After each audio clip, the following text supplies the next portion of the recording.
Euh, Bonjour à toutes et à tous. Bonjour Laurent. Bonjour Franck. Donc nous sommes en décembre 2017 et pour célébrer la sortie des derniers Jedi, on va vous parler de Force et Destinée. Ah non, pas du tout. Pas du tout. Si, on parle de Force et Destinée. Oui, on va parler de Force et Destinée, mais on est en mai 2018 et on fait ça pour l'actualité de Han Solo. Le film. On a dormi tant que ça? On a dormi tant que ça. Oh merde.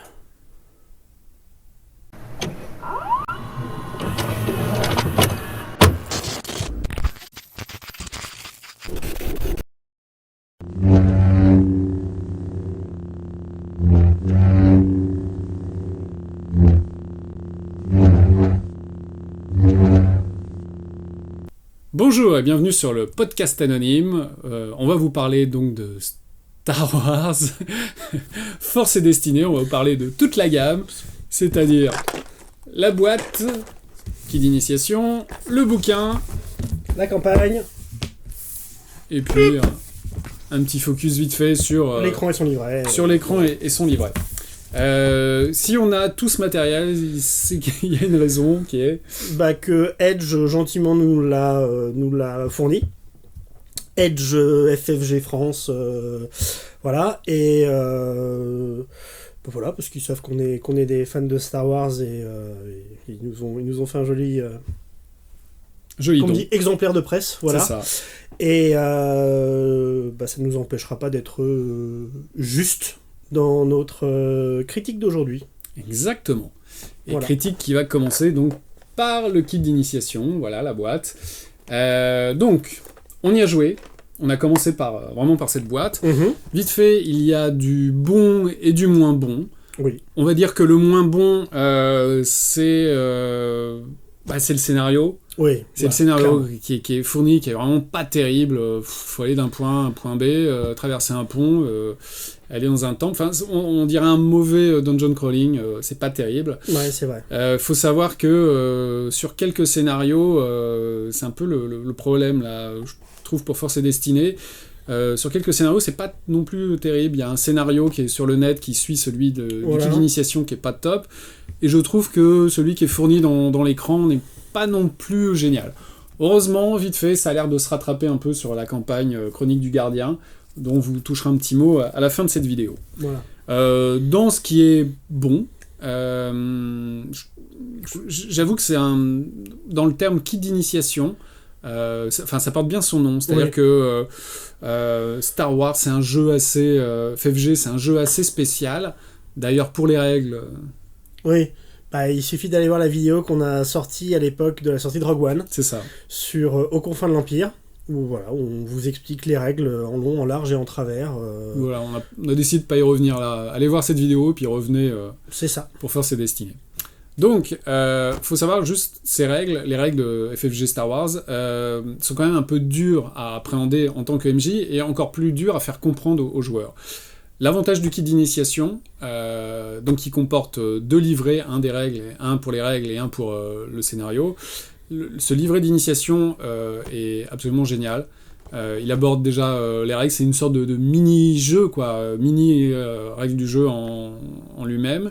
Et dans le scénario, tout est abordé au fur et à mesure, ce qui va permettre en fait aux MJ et aussi aux joueurs de comprendre les règles au fur et à mesure de l'avancée du scénario. Alors, c'est pas tant que les règles sont difficiles, parce qu'au final, une fois qu'on a lancé l'idée 3-4 fois, c'est bon. Mais c'est plein de decks, des phases spéciales à interpréter, et c'est pas toujours évident pour savoir comment ça s'applique. Et là, faut admettre que dans le kit, ils ont fait un bon boulot. Ouais, ils ont fait un super boulot. En plus, c'est rempli de fiches de personnages, il y a un plan, il y a énormément de tokens qui vont d'ailleurs peut-être aussi vous servir dès que vous achèterez le jeu. Et il y a le fameux set 2D qu'on trouve aussi à part. Voilà. On a envie de dire que ce kit est bon, on a dit il y a du bon et du moins bon, on trouve quand même qu'il a un peu le cul entre deux chaises, parce que sitôt exploité, ce kit va plus servir à grand chose. Un peu comme la boîte d'initiation de Donjons et Dragons 5ème édition, dont on avait parlé il y a quelques mois. Pas longtemps. Et en comptant mois, ça suffit.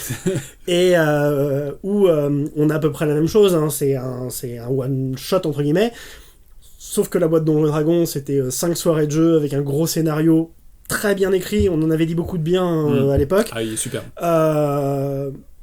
Voilà, là c'est un peu... C'est une soirée de jeu, hein. C'est une soirée de jeu. Si on veut vraiment essayer le scénario qui est disponible sur Internet, qui fait suite. Et voilà, quoi. Voilà. Après, avec le petit livret de règles, vous pourrez peut-être... il y a un peu de matos, vous pourrez encore...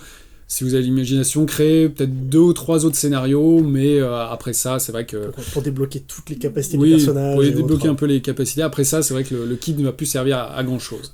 Donc voilà ce que nous avons à dire là-dessus. Maintenant, c'est toujours très lourd à porter, le jeu c'est en lui-même. qui fait. Voilà, Force et Destinée, le jeu de rôle, spécial Jedi. Ouais. Donc, pour le contenu, déjà, c'est un beau bouquin. Magnifique, c'est abondamment illustré, c'est bien traduit. C'est très beau, voilà, il n'y a pas de problème, ça se lit très bien. Ça se lit très très bien. C'est pas trop petit pour nos yeux fatigués. Non, c'est sûr. Il y a énorme. En fait, ça suit un peu les autres bouquins, c'est-à-dire qu'en fait, vous allez avoir les rôles, enfin les différentes races. Donc, il y en a certaines qu'on retrouve un peu dans les autres jeux, puis il y en a des nouvelles qui sont vraiment qui sont un peu le cliché souvent des Jedi. Oui. Vous avez différents rôles de Jedi forcément. Vous allez avoir des règles de force qui changent un petit peu par rapport aux 2 autres jeux. On va dire qu'elles ont été augmentées. Mais Augmentées, étoffées. Il y a tout ce qu'il faut niveau équipement, adversaire, véhicule et vaisseau, avec un petit bémol en fait sur ce chapitre, véhicule-vaisseau. On sent que tout a été exploité dans les 2 autres jeux. Là, il y en a un petit peu moins. Moi, ça m'a semblé un petit peu... Les 2 autres jeux et leur myriade de suppléments. Ouais, leur myriade de suppléments. Là, il y a ce qu'il faut, mais j'ai pas trouvé les véhicules et les vaisseaux vraiment superbes. Quoi. Bon. C'est un vrai tout en un. La seule chose qui manque, encore une fois, c'est un bon scénario. Exactement. Voilà. Il y en a un à la fin du bouquin qui est pas mal, mais bon, c'est pas non plus... De ce dont on a parlé jusqu'ici, c'est le meilleur de tous. Oui, c'est un peu le meilleur, quoi. Voilà, c'est un peu le meilleur. Pour finir avec le bouquin, je reviens un peu sur les adversaires. Il y a vraiment tout ce qu'il faut pour contrer vos joueurs, et avec un truc très très bien, c'est que qui dit Jedi dit forcément il faut des opposants qui sont quand même à la hauteur. Donc en fait il y a un petit chapitre sur les fameux inquisiteurs de l'Empire, et vous avez en fait une méthode de tirage aléatoire pour pouvoir créer en fait différents inquisiteurs à différents niveaux, enfin vraiment avoir ce qu'on appelle des adversaires de taille face à vos joueurs. Voilà. À bientôt. Non, je déconne. Passons à la force. Oui, c'est le grand truc, c'est ce que tout le monde attendait. C'est là où on va voir ce qui va se démarquer le plus des 2 autres. Parce que vous avez déjà les 2 autres bouquins, il y a quand même toute la partie règles qui est un peu en redite, mais bon, ça c'est le prix à payer pour pouvoir faire des livres indépendants qui se suivent. C'est la politique de FFG là-dessus. Voilà. Faut voir aussi en quoi ça se démarque par rapport aux autres jeux. Je veux dire, on a eu le D6, il y a eu le D20, il y a eu une version saga. Là, faut avouer, Franck, au niveau de la force, on entre enfin dans quelque chose de nouveau. Oui. Et alors moi, j'avais déjà dans la partie Confins de l'Empire, parce que j'ai maîtrisé et j'ai joué un peu à ce jeu-là, j'avais vraiment beaucoup aimé l'approche de la force, cet arbre de talent, où on est fort en télékinésie, puis on a plein de petites choses et on peut choisir comment on développe son pouvoir. Est-ce qu'on veut essayer de taper loin, taper fort, taper etc. Pareil pour le contrôle, est-ce qu'on s'en sert pour booster les gens, est-ce qu'on s'en sert pour amoindrir les gens en face. On choisit comment on façonne son pouvoir en fonction du rôle qu'on veut jouer. Donc il y a vraiment un côté aide à la narration. Et suivant un arbre en fait de pouvoir de la force. Quoi. C'est ça. Et ça, c'est vraiment très intéressant. L'idée a été reprise là, a été développée avec des pouvoirs un peu plus conséquents et un peu plus balèzes. Et on n'est plus dans le sens altération-contrôle qu'on se bassine depuis le D6, quoi. C'est ça, voilà. Faut avouer que, en fait, comme la force n'était pas vraiment codifiée dans les films, le sens altération-contrôle à l'époque du D6, c'était bien, mais je veux dire, c'est une création un peu maison, et il faut avouer que le D20 et même Saga a un peu suivi ces concepts. Là, en fait, enfin, je veux dire, Force et Destinée en sort complètement. Alors, il faut savoir quand même que les règles de la force sont quand même une sorte de sous-système, hein. C'est un système à l'intérieur d'un système. C'est ça, il n'y a pas de compétences, justement. Donc dans le jeu, on a des compétences qui ont leur système. Les gens ont déjà des arbres de talent qui sont liés à leur rôle, les petits feats, les petits talents, les petits bonus qu'on peut avoir à droite et à gauche. Et en fait, ce qui est particulier, c'est que chaque talent de la force, c'est comme une compétence qu'on développe, mais comme un arbre de talent de classe. Exactement. Donc c'est un système qui est hybride à l'intérieur du système de jeu, voilà. Et qui est géré par son système à lui tout seul. C'est tout à fait ça. Et lui-même se fait en fait de deux manières. Alors, faut savoir, heureusement, ça a été bien traduit parce que y a une particularité, vous allez voir. En fait, la force se fait, suivant les pouvoirs, se fait de deux manières. Soit, en fait, faut accumuler un nombre de points de force à dépenser. Alors, cette accumulation, c'est en lançant, en fait... le dé de force. Le dé de force. Et souvent, c'est accompagné aussi d'une compétence. Alors, c'est un truc qui peut faire râler, c'est-à-dire qu'en gros, il faut réussir la compétence. Même si vous avez accumulé des points de force, il faut quand même réussir la compétence, sinon votre pouvoir de la force va pas entrer en fonction. Et l'autre truc qui a quand même été bien traduit, parce que ça pourrait être un peu bizarre, c'est un peu narratif, c'est engager un dé de force. Donc en gros, il n'y a pas de dépense à faire, c'est un peu narratif, c'est en gros vous présentez autant de dés de force que vous avez de points de force, vous les mettez sur la table et... C'est-à-dire globalement 1. Ouais, deux à un moment. Deux à un moment, faut espérer avoir deux. Hein. Mais, et voilà, et en fait votre pouvoir entre en marche, et c'est vous qui décidez il n'y a pas de jet à faire, hein. C'est juste, on dit je place ça. C'est un peu, je me concentre, je le fais, mais pendant que je fais ça, je peux plus utiliser mon dé de force pour autre chose. Exactement. Je me concentre sur cette tâche. Voilà. Donc, en gros, on n'a pas grand-chose à dire de plus. Voilà comment marche la force. Les pouvoirs sont vraiment bien. Ils sont...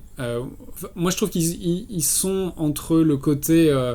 comment dire, le côté un peu mystique des premiers films, hein, la trilogie d'origine, et ils ont quand même le côté un peu, on va dire Dragon Ball Z des suivants. Voilà, ils sont entre les deux. On sent que les auteurs essayent de suivre en fait les préceptes des premiers Star Wars, et c'est pas pour rien que ça se passe un peu à cette époque, et qu'à chaque fois sur les couvertures il y a des personnages emblématiques, hein. Voilà. Ça marche bien. Ouais, ça marche bien. Un utilisateur de la force, au bout d'une bonne campagne, il est balèze. On commence à maîtriser. Hein. Encore une fois, on vous l'a dit, c'est un système à l'intérieur d'un système, et comme les règles sont assez spéciales, faut un peu digérer tout ça, mais ça passe bien, quoi. Hein. Moi, j'avoue que ça passe bien. On pourrait dire